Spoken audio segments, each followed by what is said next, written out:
Let's visit the House of the Seven Gables. Campus Overview.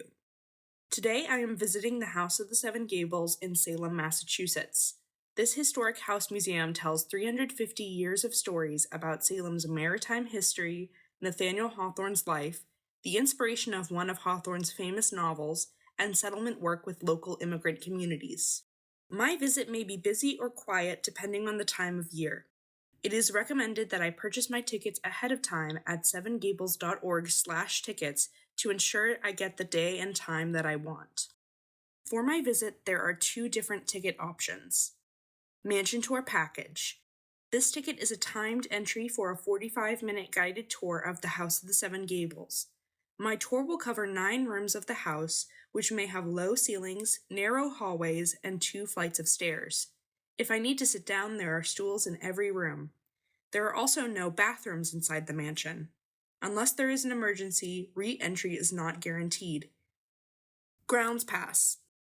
If I choose not to go into the house, I can still access the gardens with a self-guided experience through the property outside. This ticket does not give me access inside the House of the Seven Gables, but I can go in some of the other houses and listen to an audio tour about the history of the site. I will know that I've arrived when I see the yellow Ye Old Pepper Company candy store on my left. On my right, there's a big entrance sign for the Gables parking lot. If I'm driving, there are plenty of parking spaces available in the off-season. If I need a handicap space, there are 2 spaces available next to the visitor center. When entering the visitor center, I will follow the brick path through the parking lot to the Cranberry Red building. There are no steps up into the building, but there are 2 sets of doors to enter the visitor center that are not automatic. If I'm coming from the handicap parking, I will follow the small brick path parallel to the parking spots to get into the visitor center. When I walk into the visitor center, I see bright overhead lights. It might be noisy if there are lots of people inside. There are benches along the window to my left if I need to sit down. To access the property, I will need to check in at the admissions desk to my right. There may be a line ahead of me. If I've already purchased my tickets, I will show the admissions associate the barcode in the email I received. I can print out the page with the barcodes, or I can load them on my phone. If I can't find my tickets, the admissions associate can look me up using my full name. Due to parking and checking in, I should arrive early. If I have not purchased tickets yet, the admissions associate will explain the options, answer any questions, and help me pay. Once I have my tickets, the admissions associate will give me a sticker with either my tour time, a G for Grounds Pass, or MS for the museum store. I must wear the sticker at all times so the staff know that I checked in. They will also offer me a map of the site. When I pass the admissions desk, the bathrooms are down the hall on my right. There are 2 gendered bathrooms on the left side of the hallway. First is the women's, second is the men's. Inside the bathroom, the light can be very bright. In the women's bathroom, there are 3 stalls on my left and 1 handicap stall straight ahead. Right in front of me is a baby changing station. In the men's bathroom, there are 2 urinals on my left and 1 accessible stall straight ahead. On my right are the sinks. If I'm taking the mansion tour today, I should use the bathroom before or after my tour. As I leave the admissions desk, there will be a sign directly in the middle of the room with a QR code. This code will give me access to a 30-minute self-guided audio tour of the grounds. When I'm ready to take this tour, I will need to scan the QR code with the photo app on my smartphone. After clicking on the link, I will see the button that says Narrated Tour. There are red buttons with numbers that take me to different areas of the campus with numbered plaques on them, as noted in the map above. The Gables does not provide headphones for the audio tour, but I can play it out loud on my phone or bring my own headphones. When I'm ready to explore the site, I will leave out the double doors at the back of the visitor center, directly opposite the entry doors. The House of the Seven Gables is the black mansion on my left. I can only enter this building with a historical interpreter, also known as a tour guide. The Colonial Revival Gardens are straight ahead, with a wisteria arbor to the right. There are plenty of tables and chairs if I need to sit down. If I'm taking the mansion tour today, I can explore the grounds before or after, depending on how much time I have. I should plan at least 30 minutes to explore the grounds. I can find more information about the interior of the mansion by watching the Mansion Tour Package social story. To my right is the museum store in the Retire Beckett house. If I walk down the brick path between the store and the Wisteria Arbor, I will be able to see 3 more historic buildings. With my ticket, I can also enter the Red House, the Nathaniel Hawthorne birthplace, and the small house by the water, the Counting House. The large black house by the water, Hooper Hathaway, is not open for visitation.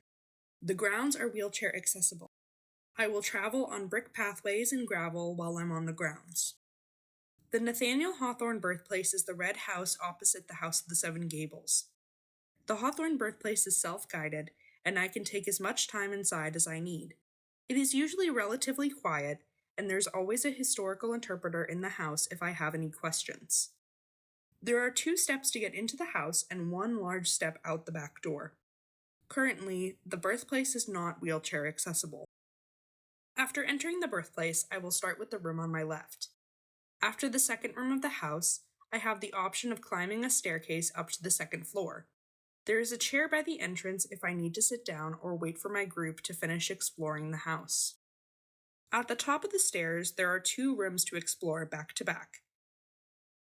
After these rooms, there is a narrow hallway where I can either continue straight or go down the stairs.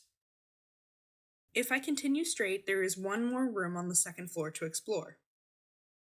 After I'm done looking around, I will head back into the hallway and down the stairs. The stairs are steep, but there's a railing. As I walk down the stairs, I need to be mindful that the front door may swing open. At the bottom of the stairs, I can enter the room on my left. This is the final room of the house and where the historical interpreter will be waiting and ready to answer any questions. I will exit out the back door. It has a large step down to the brick path outside.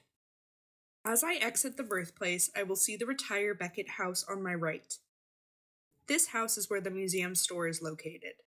There are 2 entrances to the store. The back entrance by the birthplace is accessible for mobility devices, but the front entrance requires 2 steps up.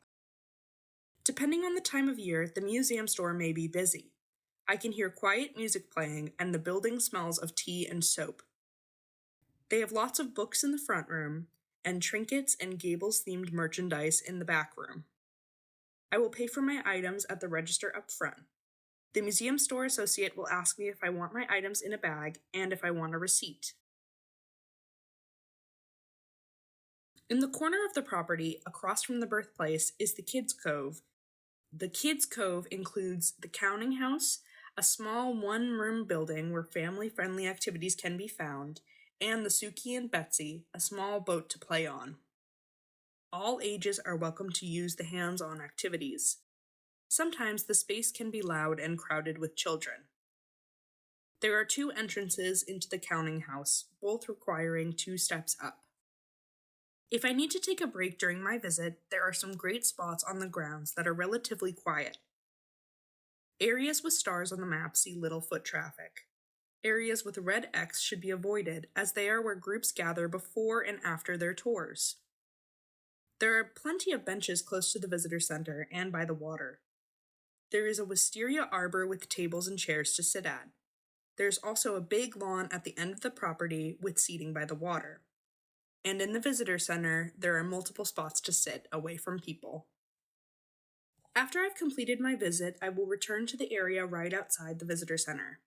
I will see a sign that tells me which way to exit, past the archway to my left and through the turnstile, or back through the visitor center if I need a more accessible exit. If I'm going under the archway, there's a whiteboard with other stickers like mine. I can leave my sticker here if I want. After the archway, there's a turnstile on my right to exit through and head straight to the parking lot. We hope you enjoy your visit to the House of the Seven Gables. If you'd like to know more about the inside of the mansion itself, please watch our Mansion Tour Package social story.